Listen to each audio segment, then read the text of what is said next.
Doesn't mean I'm not tempted. Running out of the alphabet. Do you have a quorum with us?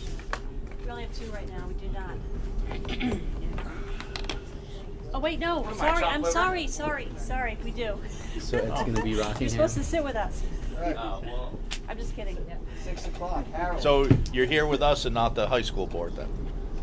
if that's Is what Westminster? Yeah. Okay. Cheryl, do you guys have a quorum? Not yet. I seem to be the only one. Is Fact TV ready? I'll sit Okay. do you Um, have a quorum with that? We are in the library at Bellows Falls Union High Okay, School. same here, It high is school. November 28th, 6:01. And I'm David Clark, Chair of the WNESU Board. I'm going to ask the board chairs to call their boards to order alphabetically. If we have a board which is lacking quorum, as soon as you have that quorum, make a noise and we will make sure that you call your board to order as well. So, Harold, can you start off with Athens, please? Yeah, I call the Athens School Board directors together in order, please. Hey, I call to order the Grafton School Board meeting. I'll call the Bellows Falls Union High School School Board to order. I'll call the Rockingham School Board to order. We have no quorum yet on Westminster. I will call WNESU Board to order.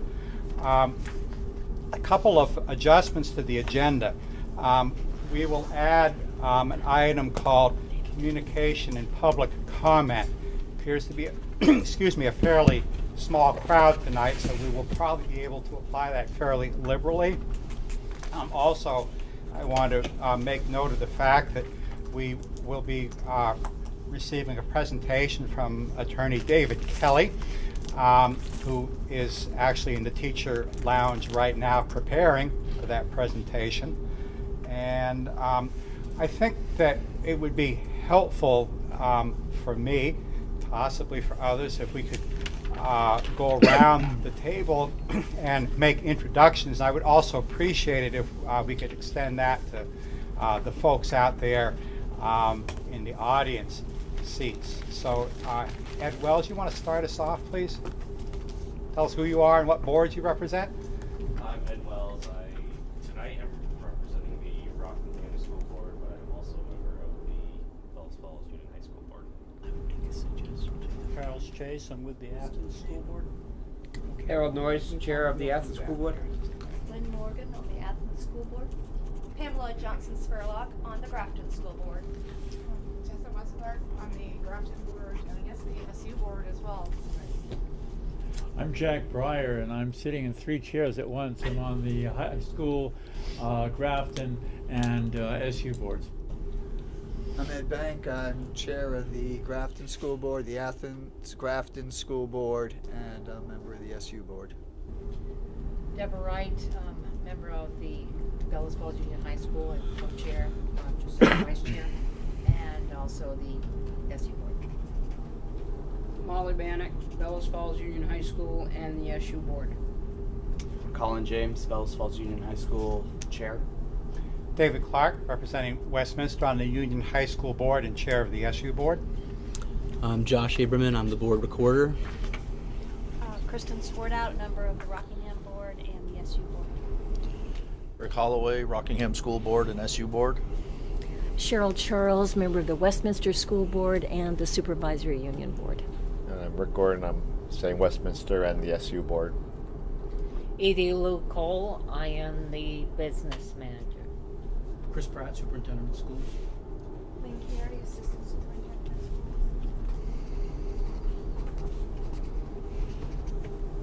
Chris Hodgson, Principal of Bellows Falls High School. Liz Hardy, the Principal of Grafton.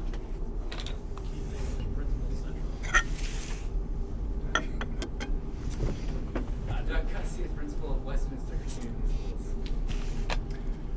All right then. Did I miss something? There's one person I don't think I heard from. Oh, Patty, why don't you introduce yourself as well, would you? You know, David, I can't hear a word Oh, I'm sorry. I was encouraging you, Patty, to introduce yourself for the benefit of our Fact TV audience.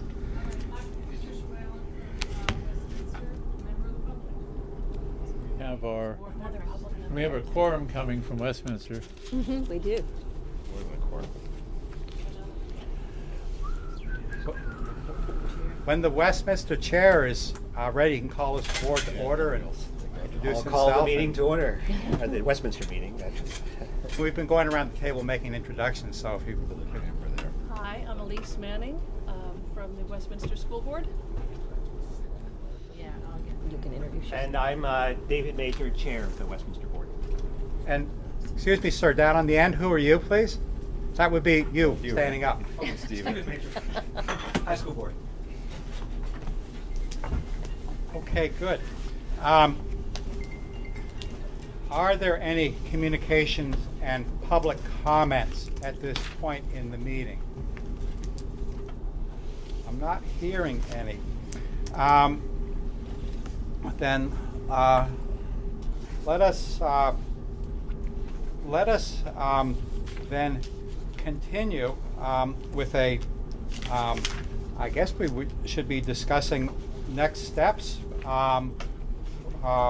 which will result from the apparent move of the state board to approve the consolidation statewide plan this afternoon. It's my understanding. David Major. Shouldn't we perhaps first, as the WNESU board, just take care of the little bit of business that's listed on the agenda? Because I know that there are other people who expected the meeting to be at 6:30 who may be. Any objections? Chris Pratt. Stanley, the transportation coordinator, probably be here at 6:30, 6:45 with the bus, so that's why we pushed it towards the end. Oh, I see. I'm sorry. Yeah. Could you move A down to?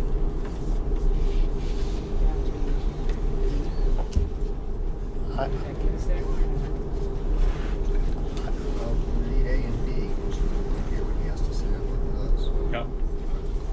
So that's a consensus to move A and B down underneath D, school lunch policy. Who has an appetite, no pun intended, for a discussion of school lunch policy? Are there any objections to Negotiations before that, Mr. Chairman. Yeah. Pardon me? Negotiations.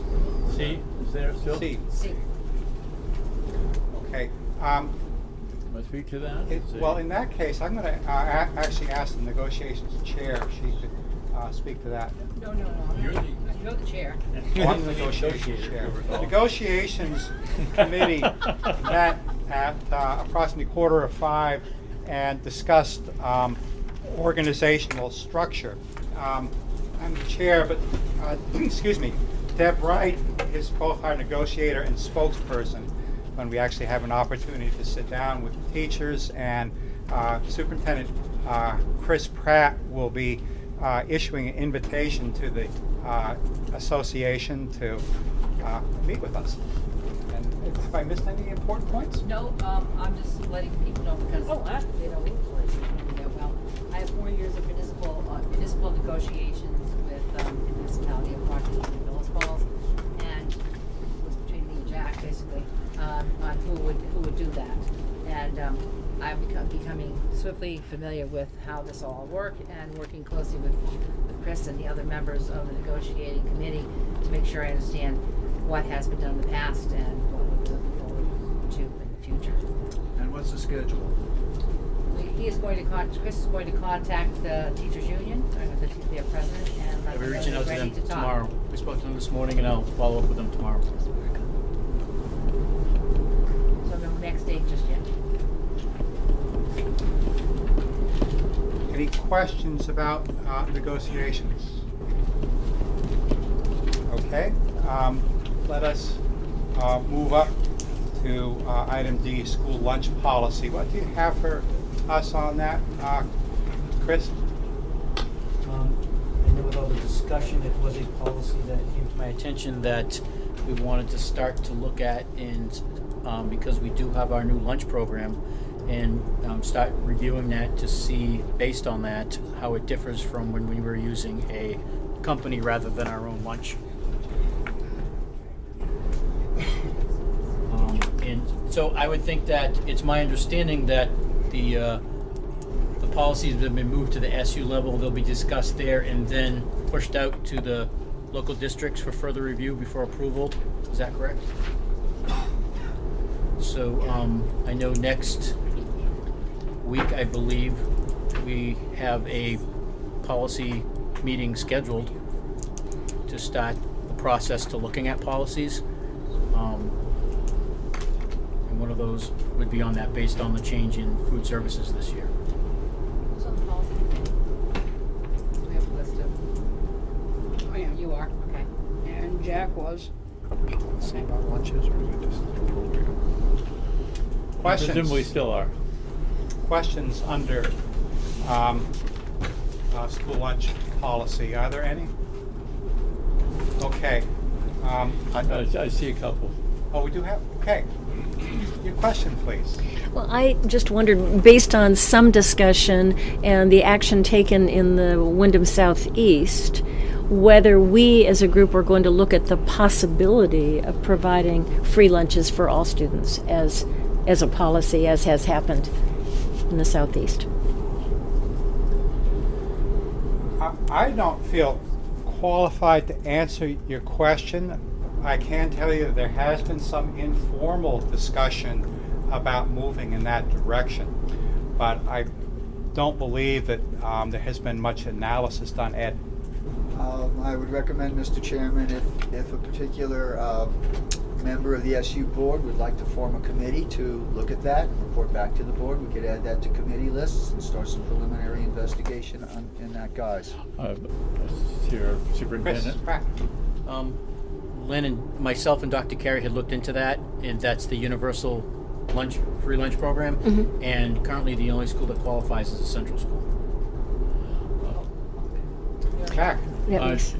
It's important to know that if we make a decision about that, we should do so promptly, in that we are working on a budget, and that budget has an assumption that students are paying, and if we're not going to have them pay, we will need to figure out what that looks like and what the dollar amount is. I think it's something worth looking at, but it's also something worth looking at in terms of what our good intentions might cost us before we go forward with it. I'm looking for, pardon me, Rick, go ahead. Kind of on what Jack said, I really like the idea, but I think it might not be a bad idea for us to get through this first year, get an idea of what it costs us to do it, and do a good study on it. I mean, we haven't done this before. This is our first year, so we have no idea how it's going to work out financially. And I think in the spirit of consolidation and working together, that if one school is eligible for it, we should consider on how to make all of our, how to make it work for all of our schools. Because just because one of the schools in the district might be eligible doesn't mean that there aren't students who are going to benefit from it in the other schools. But I think getting an idea of what the food program actually costs us for at least 1 year would be a good idea before we jump. Cheryl, go ahead, Jack. Just one other point. We do have a policy committee, and I don't think there's any reason. For a second, you guys are utterly inaudible to the audience. Is there a way to turn off the air conditioning or whatever it is so that people can be heard? No. Okay. There you have an answer. I would like to invite the audience to pull their chairs up just as close to this table as you possibly can. And if We're you all can't friends hear, here. raise your hand.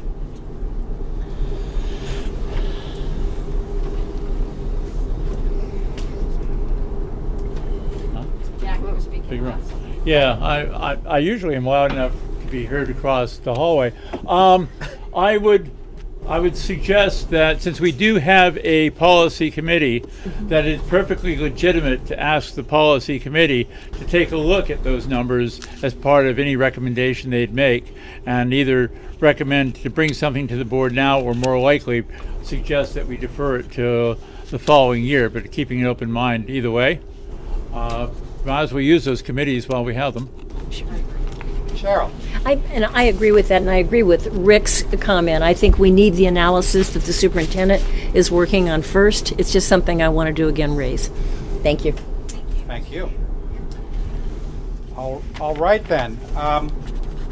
We have here tonight legal representatives, I think that's the polite term, who are prepared to address the joint boards about the dynamic of joining the lawsuit that would challenge the legality of the forced school mergers. Is the board ready to hear from counsel? Okay, I'm not hearing anybody say they're not ready to hear from counsel. Mr. Kelly, would you care to introduce yourself and your co-counsel Inez and tell us all about it? I don't know exactly what to tell you. I mean, my name's David Kelly. I've practiced law in Vermont for about 40 years. Inez McGillian, who's an attorney more locally than I am. I live in Greensboro. I practice primarily in Montpelier. I've agreed to volunteer my time pro bono to help districts that feel they want to appeal the board's final decision and involuntary mergers. There are many reasons across the state for different districts who have decided they want to appeal. I'm happy to talk about some of the issues that are on people's minds, but if we're going to talk in detail, I would really recommend an executive discussion as opposed to something that's on the public record. I don't generally give legal advice when reporters are present. If you want to ask broad stroke questions about an appeal, I think we're happy to talk about it. But primarily, you folks know your district and you know your schools and you know the issues. And so we're really, I think of ourselves as we're here to help if we can. If you think there are issues that need to be looked at by the court system, it's why we have 3 branches of government. And if you feel that way, then we want to help, but we're certainly not here. We're not here like the board to tell you what to do. We trust in your judgment. So. Thank you, Dave. And I'm going to recognize David Major from Westminster here in just a moment for 2 reasons. And what I do want to say is that I believe one of the reasons that we invited you down is for you to tell us what we would need to do to join the lawsuit. So that's certainly something that hopefully you can speak to in open session. And I heard about the result of the state board meeting from David Major. So David, if you want to just quickly review that for the rest of the folks at the table, and you will continue to be recognized. Okay. First off, the State Board of Education had a meeting today in St. Albans,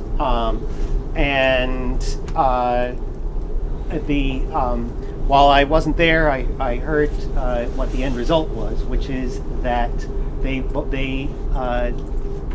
voted for the final statewide plan, and I believe it was, to all intents and purposes, a sort of a ratification of the preliminary votes they've done over the last 2 months or so. Which include a number of forced mergers of districts. Correct me if I'm wrong, anybody who knows better, but I believe that's the case. I believe also that they declared final or ratified the draft articles of agreement without any discussion today, I understand. And I have a copy of them here. I'm not positive it's the final copy, but it'll be it's something very close to the final copy, and well, that'll be something that I think we want to discuss. I think it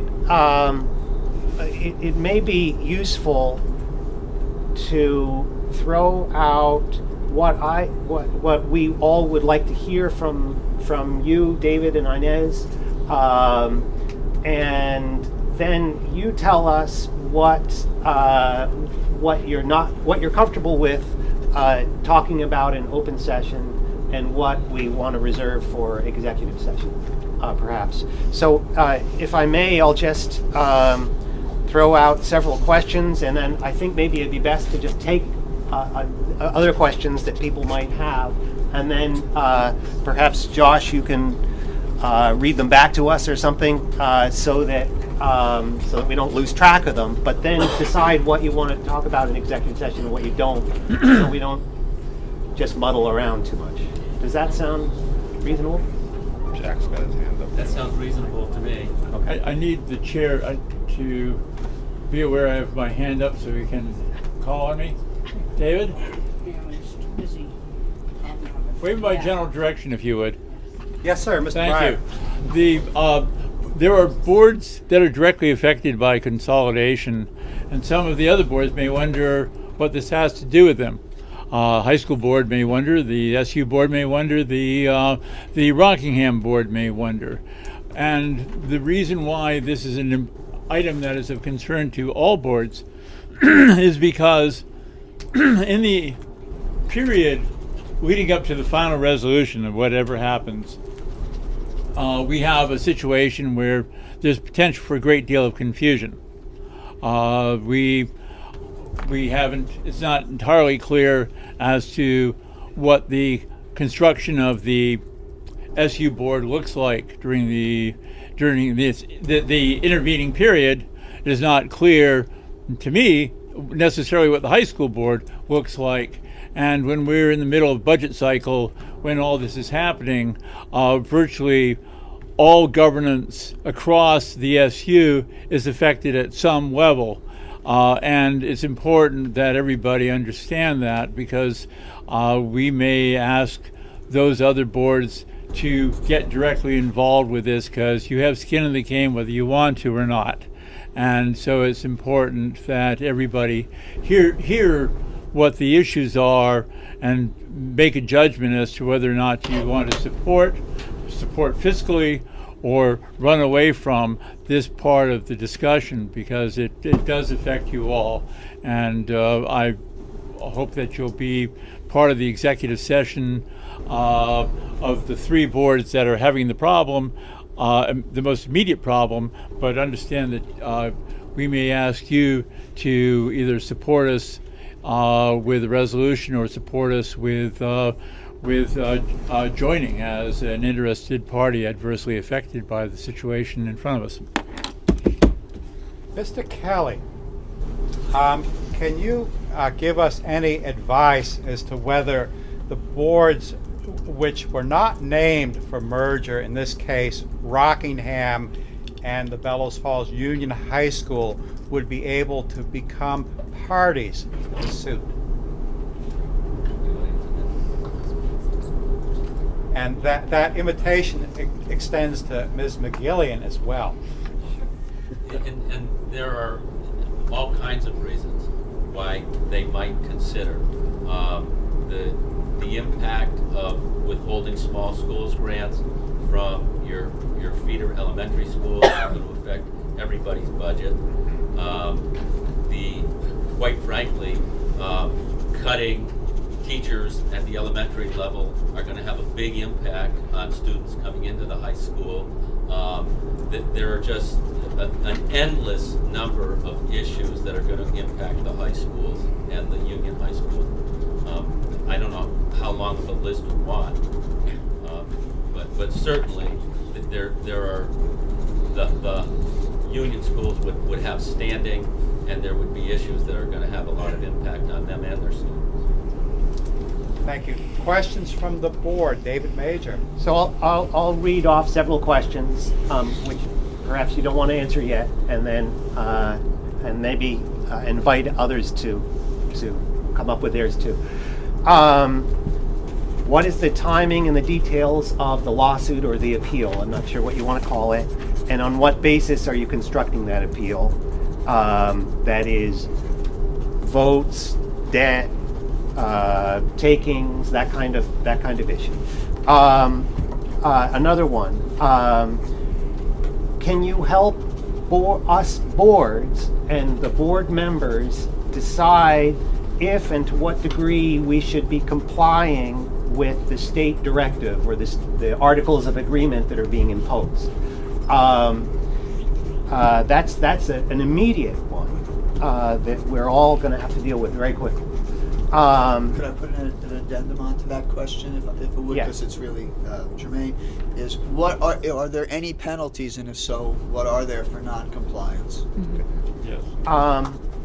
What is the final state of the articles of agreement?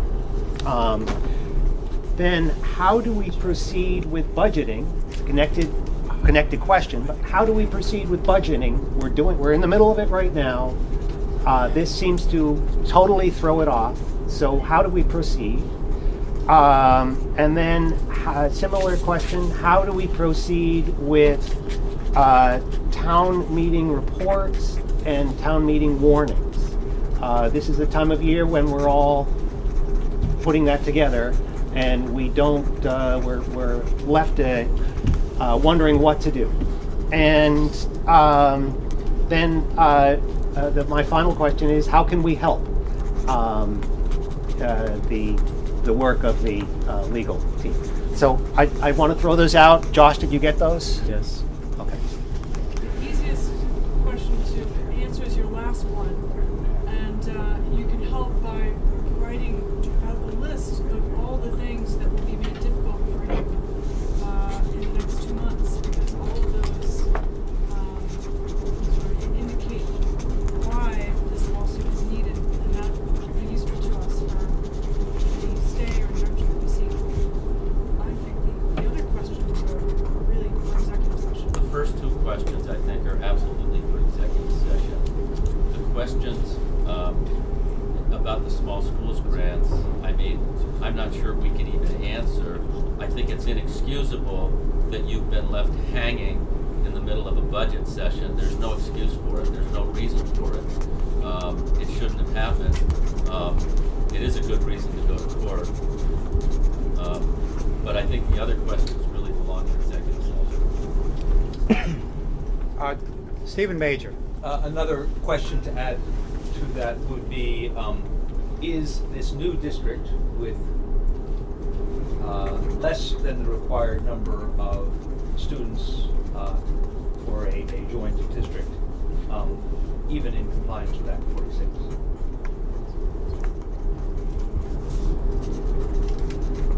You know, I'm not sure the state board knows what's in compliance with that.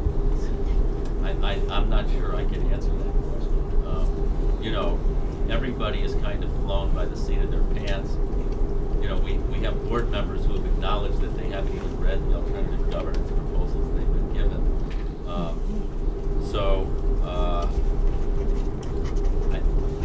I want to add to this. Yeah, there may be a subset of plaintiffs that have the same issue, and that might be a separate claim for relief that a subset of plaintiffs may want to raise.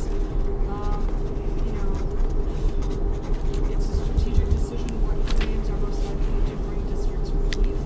So there could be 100 claims listed, but not all of them are necessarily going to achieve results for everyone. But that is something that's worth raising, because it may affect several districts whose numbers are not in compliance with the act. Jessa. I had a couple things. In vague terms, how many districts have approached you and are receptive to receiving help from you? It could be a lot or a few, if that's as vague as you need to be. And then the draft articles of agreement, which I read through and highlighted. one of the things in our alternative governance proposal was that we were investigating the merger of Athens and Grafton into a union district. In the default articles of agreement, it's different for a newly formed union. Does anybody know, are they proceeding this merger based on that happening or not happening?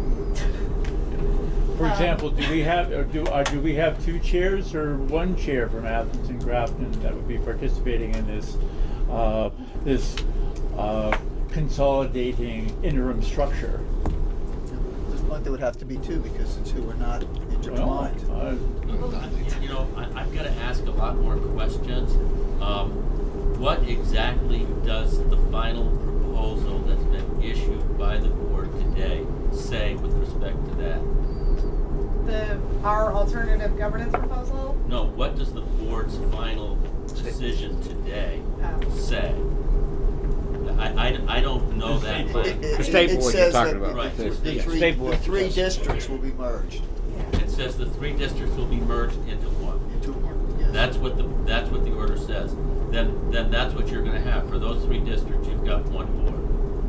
So maybe two, and two. After July 1st, and there are a lot of things that are going to happen between now and July 1st that you need to talk about and discuss, and some very important strategic decisions you need to make. But again, that's something to discuss in executive session. Yeah, that was the question. Can we pursue that? Can we not pursue that? We should talk about that in executive session. Further questions from the board. David.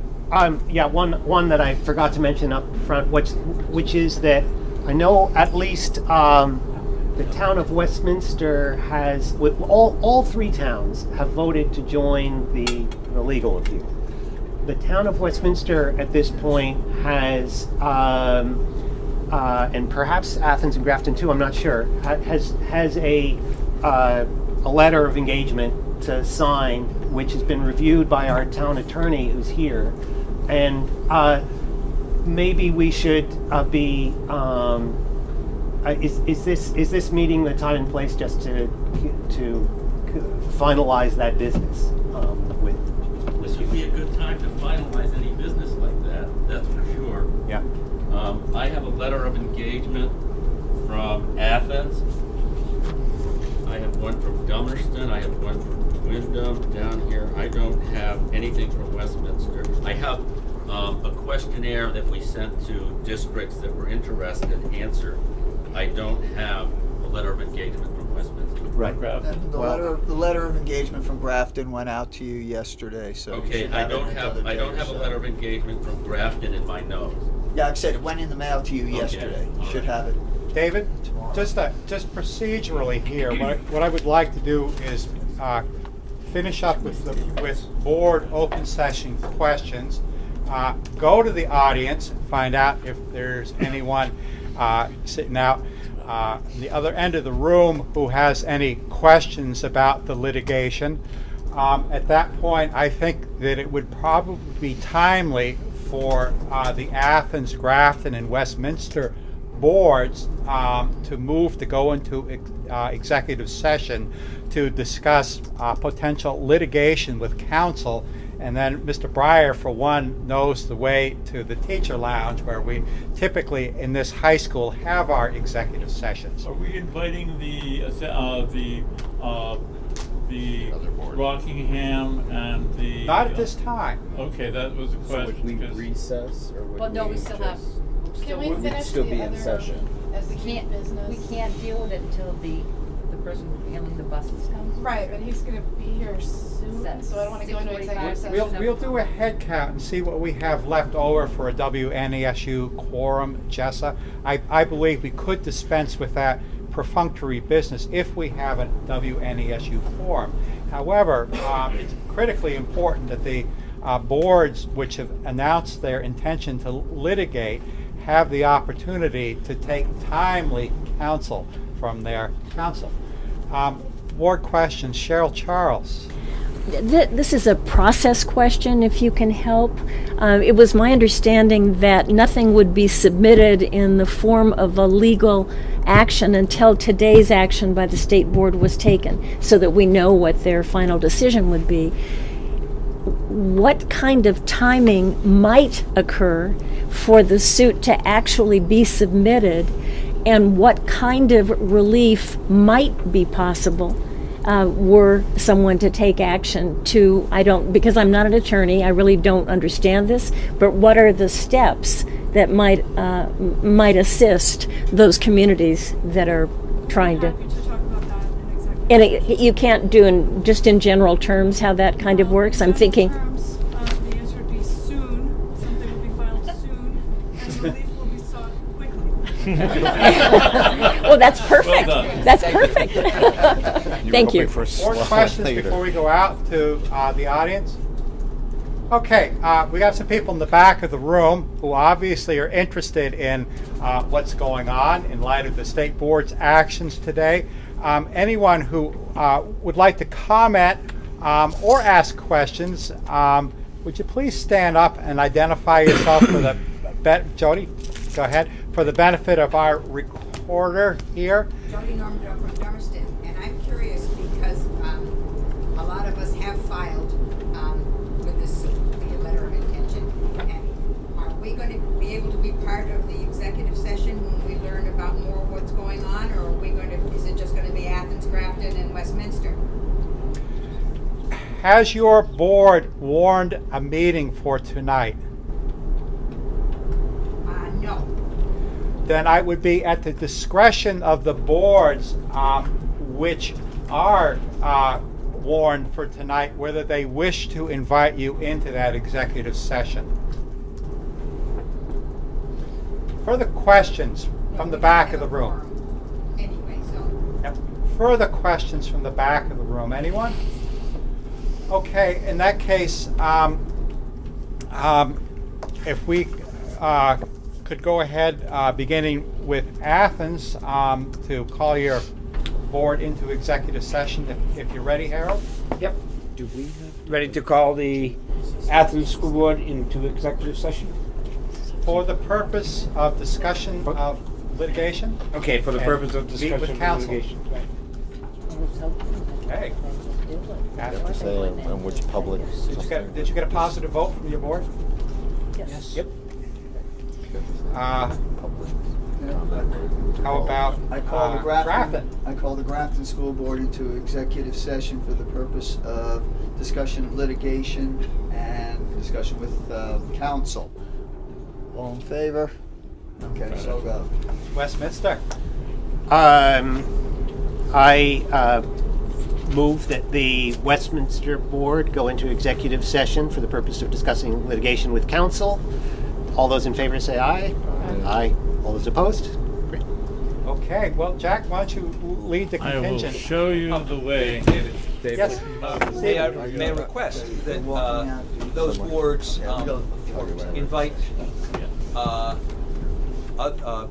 school board members from other towns who have joined the lawsuit to accompany them in the executive session. If those Thank you boards, for the point of order. In that case, working in reverse order with Westminster. David, I'm sorry, I'm not quite done with that. And also to invite the WNESU members here who would maybe considering joining the lawsuit, and the Bells Falls Union High School members here who may be considering joining the lawsuit to come if it is. I'm going to ask you, Stephen, if you would consider remaking that motion, because I believe that those boards which have already indicated their intent to litigate properly should be meeting with counsel at this time, but it would be a speculative venture for the Union High School or Rockingham or the SU board at this time to participate, and I quite frankly feel that we should do what's expedient here and not necessarily kick out the principals and the press and hold it here. Jack. I do think that it is something worth considering as to whether or not if the other boards are willing to entertain discussion about joining that could happen concurrent with with these three boards meeting with council. If you all want to talk among yourselves about doing that, I wouldn't think that would be objectionable necessarily. It is the chair's preference that the boards which have indicated their intent to litigate do so. Okay. If upon receiving advice of counsel that it would be time critical for the other boards to participate, then you can come out and tell us that, and we can do a round robin with counsel if necessary. Rick. So, not to overstep my boundaries, but as the Rockingham board chair, I'm going to decline any invitation to join you at this point in time. I think that we need to have discussion amongst ourselves about what's going on, and we look forward to hearing more from you about what's happening on your end. But I think that we need to have some conversations amongst ourselves before we should be entering into this And as the game. chair of the high school board, I'm going to concur with my colleagues' words. I mean, it'll make it easy for those of us who are, trying to be two places at once. Harold, is it your desire to ask your board for a motion to invite board members from other litigant districts to participate? Sure, I will ask my board. Would you be open to inviting the other boards who are interested in joining us? I have no problems with it. I have no problem. We have concurred that if anyone would like to, who wants to be a part of the team, we invite them to come in. Ed?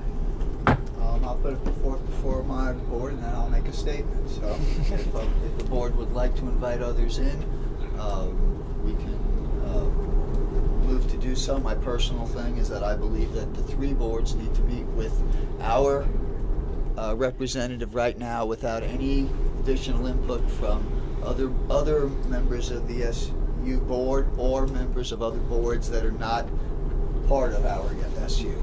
I think this is a private, I believe that this should be a private meeting between the three of us who've engaged the services of attorney, and to talk specifically to our case, because that's what we're talking about right now, not the state, not the impact on anybody else, but what's going to happen to the three of us.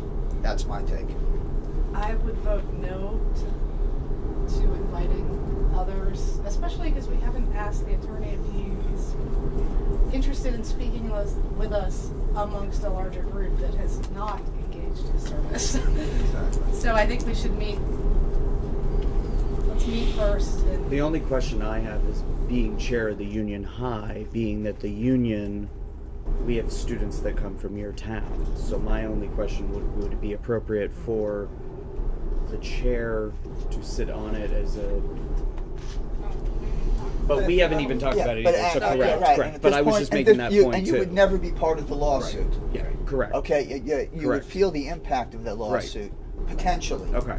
Or you would feel the impact of the merger, or actually wouldn't really feel the impact of the merger. That was my only question, being So, the union. This is like... and I agree with you guys. I agree with you. Okay. Bearing in mind that those board members who would be invited are already litigants, I am going to ask Westminster if Westminster wishes to move on it. I think I would entertain a motion to invite those who are already litigants in surrounding boards to come and participate, or at least observe, and also any council that is advising the towns that is here.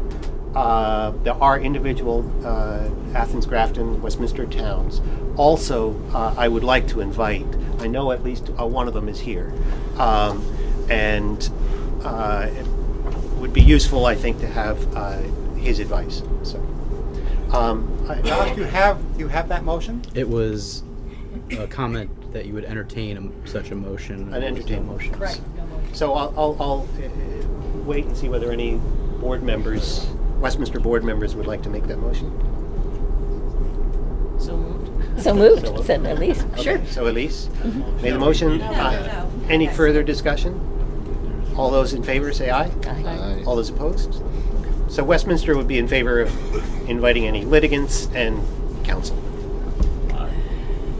Since we haven't had a motion either, I'm going to move that we meet with council in executive session and invite other participating litigants. And the reason I'm saying this is because I'm not sure if the Alliance is a litigant for the purposes of this discussion, and I am curious as to whether or not there'd be any reason not to have members of participating boards in the overall discussion at least sit in, if not necessarily participate.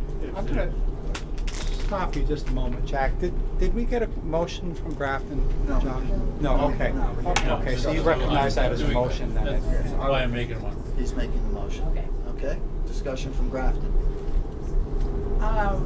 The counselors, would they be willing to speak to the group with others in attendance if we went into executive session and invited other current or potential litigants?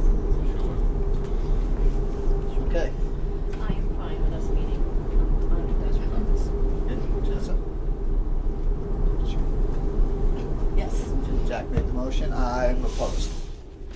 So the motion carries. Come back as soon as you can, but do a good job. That's what we guarantee that. By current voting methods, Ed should win. That's right. I came to a negotiations meeting, then I went to their fathers and had a semi-delightful meeting. Had some grapes in my car. Legally in recess. I think we're in recess. Yeah, we are actually we're in a meeting right now. Oh, so we can talk. Yeah, if Margot and Ed want to come hang out, hey, Margot, Ed, want to come over and chat with us? Just let me know if you take any action. Huh? Just let me know if you take any action. Okay. Oh, okay. I'm sorry, I'm in the middle of the meeting, so but you don't do text, and I was able to text him, so I will. Yeah, I was with people from Dummerston, some of the other towns. Yeah, I get it. Yeah, for sake of food, just to go to bed. Yeah. So if I leave you a voicemail, just call me. Anytime you're ready, you can say, I'm motion to adjourn. Yeah, because I know you get it. Yeah. Okay. I'll do that. Thanks. So we're not an executive, so anybody can listen if they. You guys are going to continue. We're continuing our.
Happy with it. He hates being held. Okay, 7:35. Athens, Grafton, and Westminster Boards are out of executive session. Is that correct? Yes. That is correct. Correct.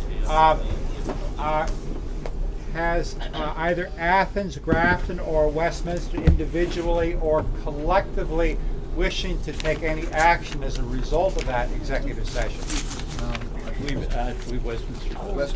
Westminster would like to, I believe, ratify the letter of agreement with the legal team representing the joint legal appeal. And so I guess I will offer that motion that we ratify this legal agreement. I believe we all looked at it. Correct. So is there any discussion? I move that we ratify this agreement. Great. Thank you, Cheryl. Then all those in favor say aye. Aye. Aye. All those opposed? Great. Let's see, what do I do? I'll sign it and get the attorneys a copy of it, and then and give you a copy, Josh, which I've got, which is probably 2 minutes. Do any of the litigant boards wish to make a statement? Just perhaps thanking the council for their advice. Okay. Do any of the litigant members of the public wish to make a statement?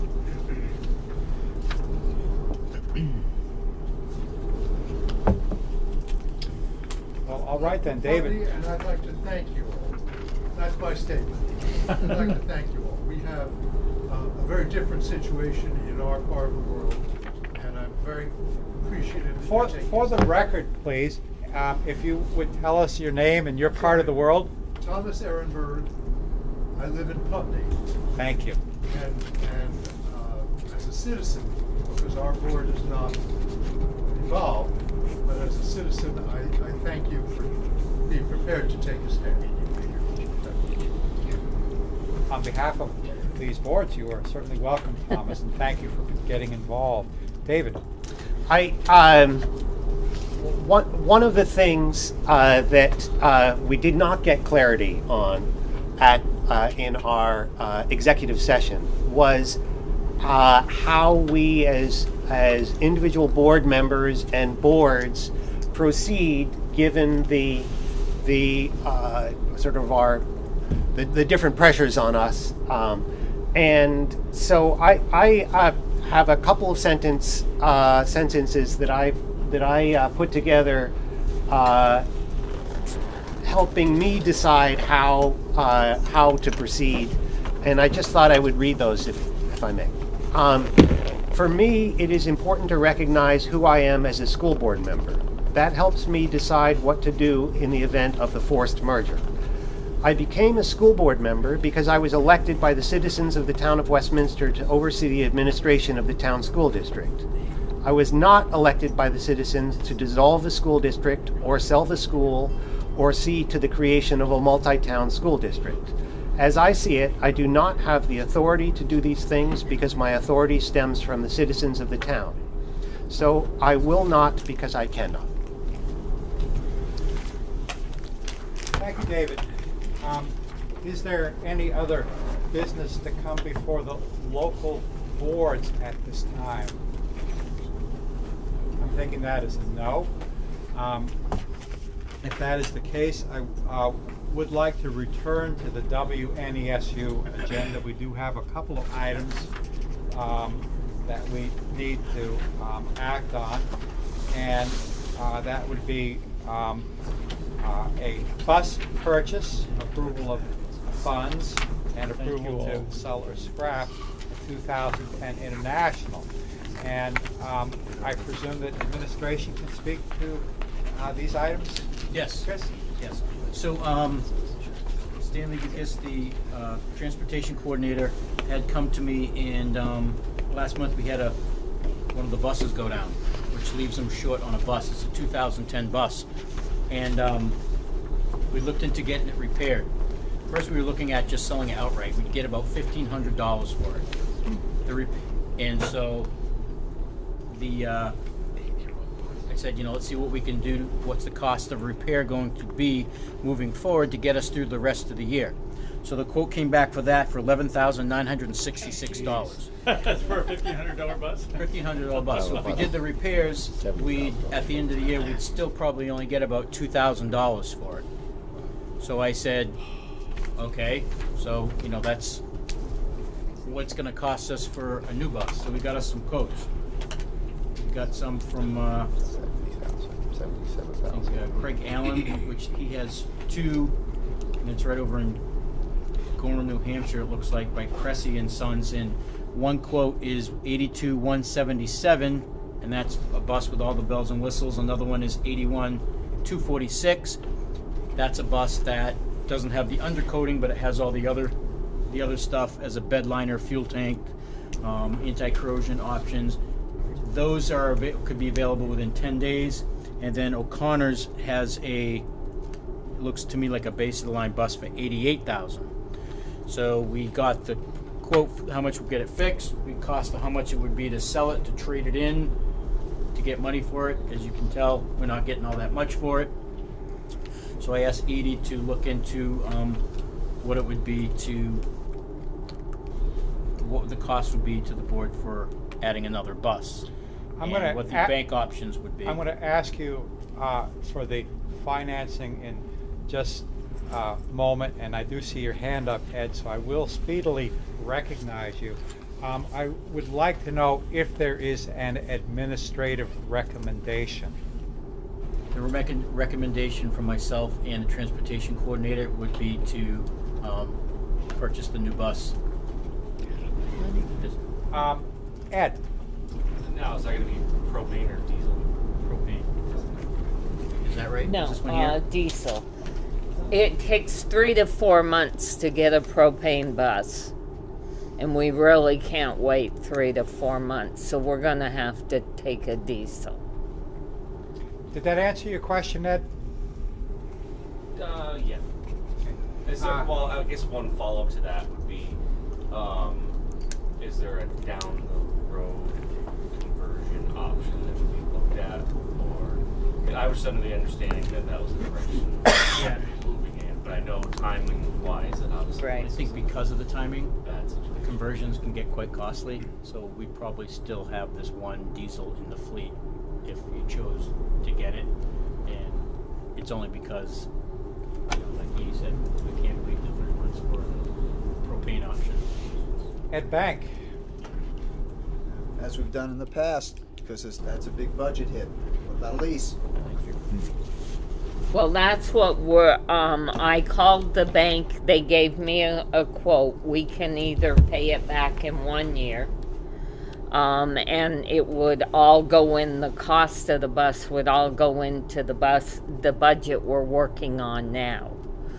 And that would be at 2.65% interest rate.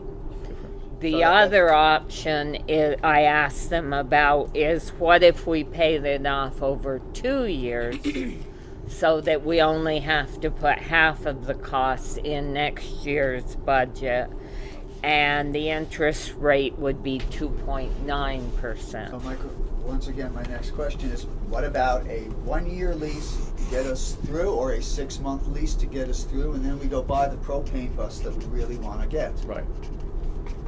As far as I know, there aren't any leasing options. There's loan options to buy. We've leased buses in the past. No, it's called a bus lease, but it's actually a loan to purchase. It's not like a car lease. It's an actual loan. No, like an enterprise lease. Yeah, lease to own is different. We do that. And all of ours have been loans to purchase. And is your question answered? No. Well, not really, because, I mean, is that a possibility? Yeah. I mean, I've never heard of it. I've never heard of one. I'm going to recognize Jack Breyer, and then Stephen Major, and then David Major. You had your hand up, or was it Rick? I did. I think both of us. but So yeah. go ahead, Jack. Go down this side of the table and up the other. Go ahead. I know it's been a long time since I was on the Abington, Massachusetts School Board, but we lease buses on a fairly regular basis, and especially short-term ones, which this sounds like it might be. We've made a commitment to go to an all propane fleet, and I would really like us to check in at least to see if it's possible. Bluebird used to do leases. I don't know who else might, but it would be worth at least a check to see, because sometimes you only lease them for 3 months, and it would be useful to know.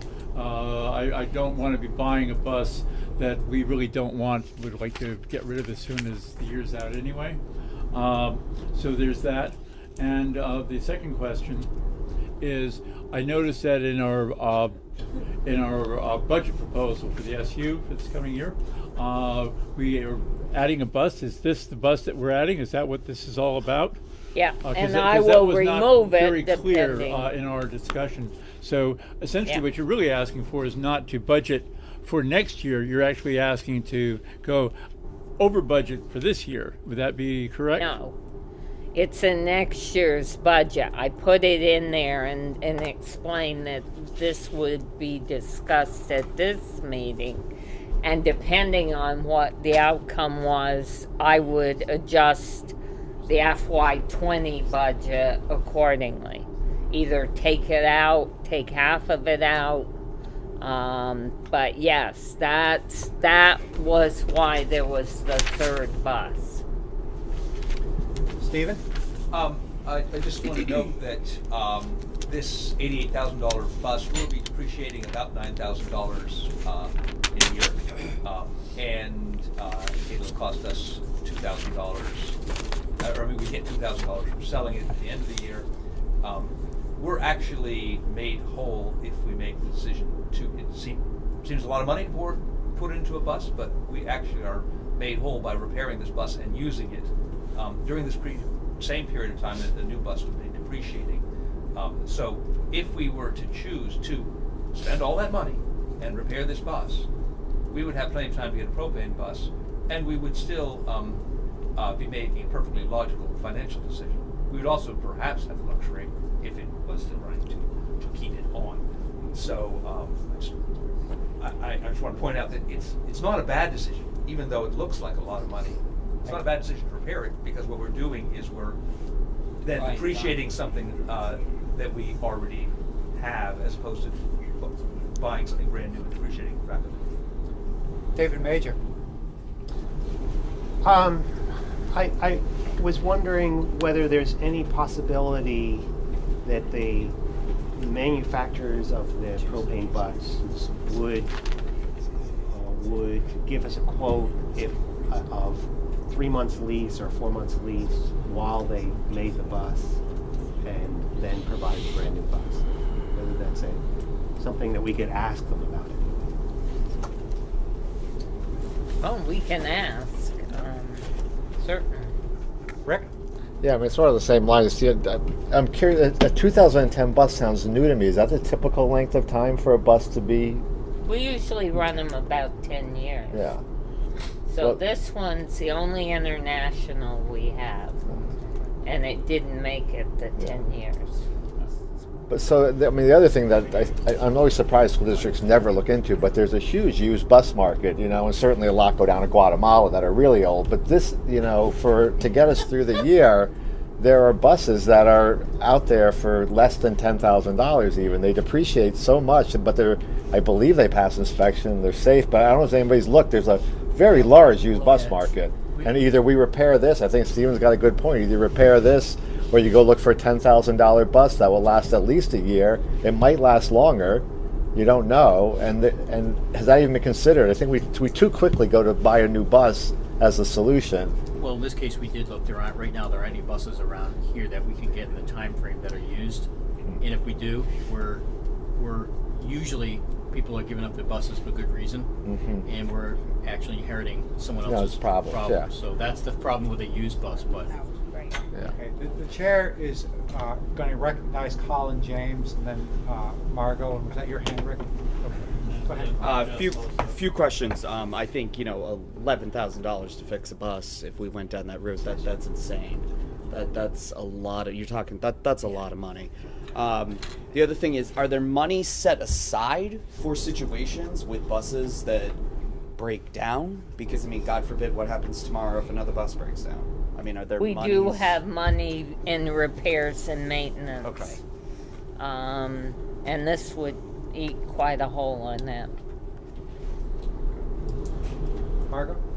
So I think some of the ideas, that have been floated bear further exploration, and are interesting thoughts, and I would encourage us to be thinking along those lines. But I also want to be sensitive. It sounds like perhaps, I'm not sure, that we have a time-sensitive issue. Like, how could we wait to the next joint meeting or supervisor union meeting to make a decision on the bus? How critical is it? It's my understanding from talking to Sam, it's a time-sensitive issue because if another bus goes down, we're not going to be able to cover the routes we have. We'll be up with our cars. Rick? So, what's wrong with the bus? Do you know that? Yeah. You can pass that down. Sure. I put on the list that they have everything from exhaust manifold to gaskets. Lots of The biggest areas that need to be fixed, and it was a problem on this 2010 International, is the turbo and the turbo actuator. And so you have to replace the turbo is $3,365, and then the actuator on top of that is another $2,529. So those are the big expenses. Okay. Jessa.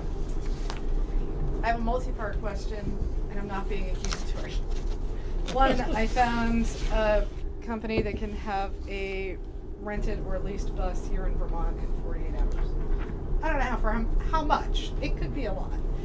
What's the difference in cost between a propane bus and a diesel bus, especially over a period of time, because we're paying a lot less for propane? Would that cover the cost of leasing a bus for 3 months? The costs are comparable.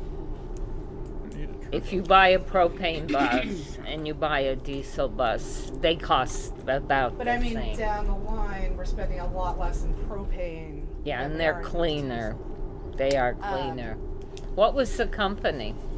It's like National Bus Yep, Rental. that's the one I found. There's a ton of them. And Tesco. Yeah, there's a ton of them. Weekly, VermontBusLeasing.com. monthly, yearly. And then my other question is, I know we try to maintain a consistent fleet. Yep. A lot of these buses are assigned to very specific routes, and that's all they're ever used for, especially in Grafton. Do we really need 70 passenger buses for every route?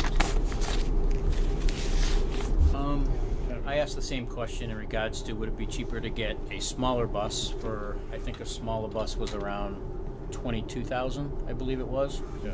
That's a for a lot really less. small Really Yeah, small.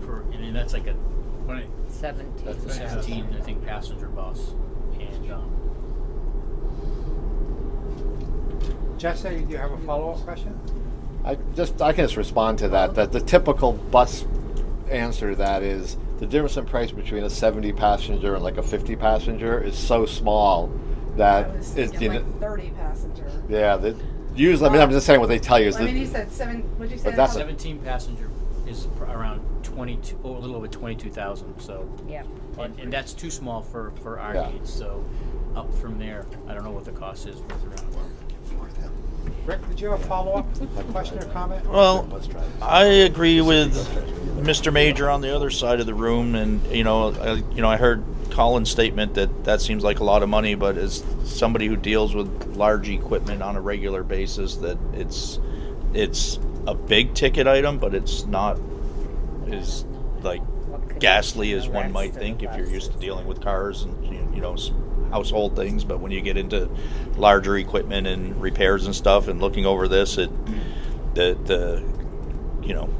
the quote doesn't make sense, and I see where the money's being spent, and can see how it builds up that quick. So I was gonna put my neck out and make a motion that we send the bus out to get repaired to get us through till next year, when we can move ahead with a lease for the propane bus that we all would prefer. I'll second that motion.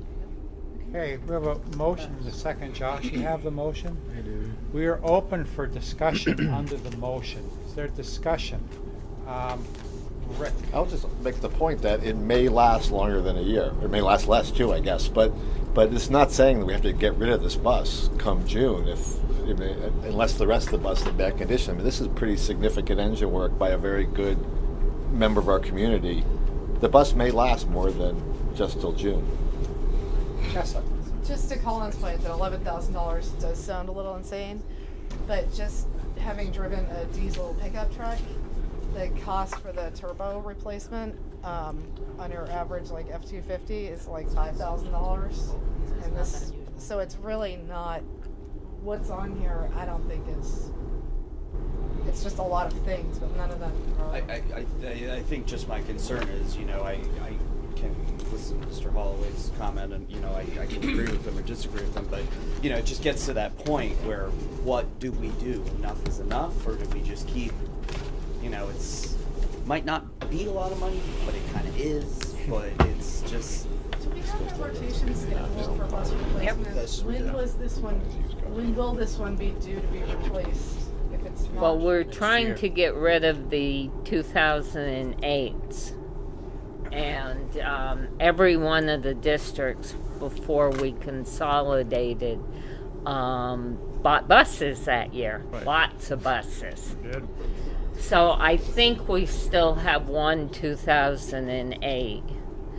This one probably would have gone another year if this hadn't happened. But now it's probably going to go next year with the other 2008.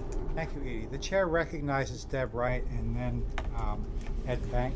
Go ahead, Deb. I'm in agreement with this, and that we rush too many times that school and the municipalities to getting new equipment, when in reality, for 1/8 of the cost of a new bus, we could repair and perhaps get another 2 years out of it.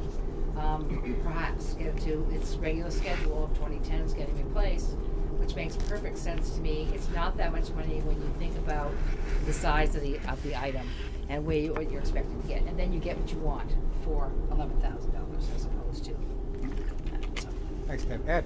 I would just still like to know what it would cost us to rent a bus, and how far our $11,000 would go if we rented, leased, whatever term we wish to use, a new bus. Would that get us 6 months of a bus? I don't know. We don't know, and I don't know that we can legitimately take action. I see your hand, Rick. I just want to check. Did you have your hand up for a question, Mr. Wells? No. Oh, okay. Go ahead, Rick. So along that, I was thinking the same thing, and that was one of the things that just pushed me into this. Is like, do we spend $12,000 for a lease for 6 months, or do we fix the bus that we've got and maybe have it for a year or 2 years? And we don't know. We don't know what a lease costs. Well, leasing a car is like $500, so I'm willing to bet a lease for a bus is going to be. I haven't leased a bus, but I've leased transit vans and box trucks, and $11,000 will get you a minivan for 6 months. Yeah. So I doubt it will get you a passenger bus. Yeah. Jackie, you had your hand up? Yeah. I remember, because it brings me to the point of tears, endless discussions about buses the last time we went through all this. And I do remember that a couple of the people who believed that they were experts on this subject, which I admire, had said that that these harvester vehicles had some reputation for engines that went bad prematurely. Apparently, they were right. But it doesn't mean that the rest of the body is bad. This is all engine work. Essentially, it's almost replacing the whole engine and drivetrain here. And, well, we got the. You got a couple. You got a turbocharger. Yeah, all right. That's it. The rest is. So the rest could still go to rot. That's great. I think it's worth risking finding out if this goes bad. If it goes bad and we are back here in April, then that's the decision we make and we own it. But I think it might. I still think it's worth making that decision, if only to find out. As a reminder, we are under a motion to repair the 2010 International. Is there further discussion under the motion? About this. Anybody else I Ready know? for the vote? All those in favor of the motion to repair. And was there a dollar figure connected with that? And if so- $11,966.10. So Do you think we can negotiate the 10 cents? Up with the 10 cents. the chair wishes to inquire as to whether this is an estimate or a quote. There is a difference between It says the two. estimate on it. It's An estimate. Bearing in mind that this is an estimate and not a quote for $11,966.10. All those who are in favor of the motion to repair, please say aye. Aye. Aye. And those who are opposed to the motion, nay. Nay. Okay. It appears that the ayes have it. So you have a motion to repair this bus, and thank you for the deep dig. Thank you. Yeah, thank you to all of you too, because I'm no expert in this either, so I Yeah. appreciate any guidance you can give us. Then eliminates the in the question about scrapping it. Yes. Shall not be scrapped. Till April. So I believe we can remove that. I think we can remove that agenda item. As per the recommendation of the supervisory union's vice chair, we will strike item 2B, approval to sell or scrap, from this agenda. We have previously dealt with negotiations. We have previously dealt with school lunch policy. We have an item 3 here, which is C, agenda for WNESU joint meeting. I am not aware of any additional business to come before this board. Is there? Doesn't appear that way. So I will entertain a motion to adjourn at 8:04, Josh? Yes.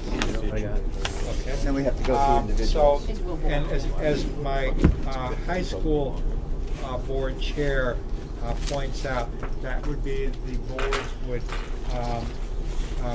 adjourn individually. Well, you have to adjourn the SU board. So I move that we adjourn the SU board meeting. Second. Okay, we have a motion and a second. You got the motion and a second, Josh? That was Jack Breyer with the second. All right, all those in favor of adjournment, please say aye. Aye. Okay. Then I presume Harold? there are no Do I have a nays. motion to adjourn the Athens board? Yes. You can call the Athens board adjourned. Okay. As board chair, I move to adjourn the Grafton board. Are there any objections? There being no objections, the board is Hey, we adjourned. might have objected, but no. I asked if there were. No, we're not. Then Mr. Boards? I'll declare the high school board adjourned at 8:05. Not even asking. Nice, yeah, get that. We're done. Okay, we're done.